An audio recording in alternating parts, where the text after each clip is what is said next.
Bonjour mes colombes, j'espère que vous allez bien. Moi, je vais super bien. Déjà, je demande les excuses parce que nous avons fait plus d'une semaine sans poster une vidéo. C'est à cause de mes occupations. Je suis hyper occupée. Néanmoins, je viens aujourd'hui, comme vous me connaissez déjà, je suis Maman Chantal, servante de l'Éternel, auteur et chante gospel. Je viens aujourd'hui, aujourd'hui nous tous nous savons dans le monde entier que c'est le vendredi saint. Le vendredi saint qui symbolise la mort de notre Seigneur Jésus-Christ, c'est la tristesse, la douleur dans les cœurs. Et vraiment, je me souviens quand on faisait à l'église catholique, le jour-ci là, tout était en noir quand tu entrais dans l'église parce qu'on couvrait toutes les statues qui se trouvaient à l'intérieur de l'église. Je dis tout était en noir. Que tu entrais à l'église, tu voyais la tristesse à tous les niveaux. Et il y avait même là où moi je faisais la messe à l'époque.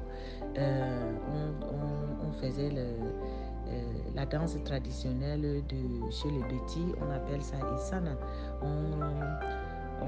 On tapait les tam-tams avec un rythme de tristesse et tout pour demander la cause de la mort de quelqu'un. C'est qu'en fait, c'est comme ça que ça se passe chez le Bétis. On le faisait vraiment, c'était un jour très triste et on vivait, euh, on vivait cette douleur-là.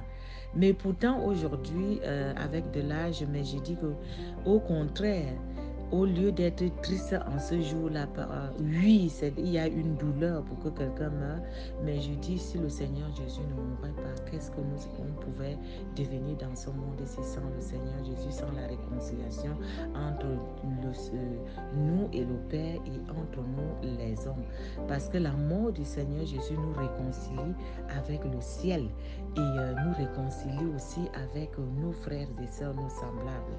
Donc sa mort, vraiment, elle est très importante dans nos vies, quoique c'est une douleur atroce, c'est-à-dire qu'on cloue, c'est-à-dire les pieds de quelqu'un, les mains de quelqu'un, on perce, c'est-à-dire la côte et tout, c'est une mort atroce avec la douleur, mais il a fallu que le Seigneur Jésus aille sur la croix afin que toi et moi, nous ayons la vie éternelle. Sinon, on n'allait pas avoir, c'est-à-dire réclamer aujourd'hui là que nous sommes sauvés, ou bien quand nous allons mourir, nous irons au ciel, ou bien nous allons, si nous ne le recevons pas dans notre vie comme sauveur et Seigneur personnel. En fait, la mort de notre Seigneur Jésus nous a permis maintenant de le recevoir dans notre vie comme sauveur et Seigneur personnel et recevoir et avoir le salut. C'est-à-dire, c'est au travers lui, c'est-à-dire que nous recevons le passeport pour entrer au paradis quand nous allons mourir. Quelle grâce pour nous, quel amour que quelqu'un se donne à sa vie pour les autres. C'est quelque chose de passionnant, c'est quelque chose, c'est-à-dire quand je reste comme ça, je me dis, même moi-même j'ai des enfants, est-ce que je peux donner ma vie pour mes enfants? Que je dis que j'aime mes enfants, est-ce que je peux en arriver au point où le Seigneur Jésus est arrivé, il a donné sa vie pour nous par amour. Il nous a aimés le premier.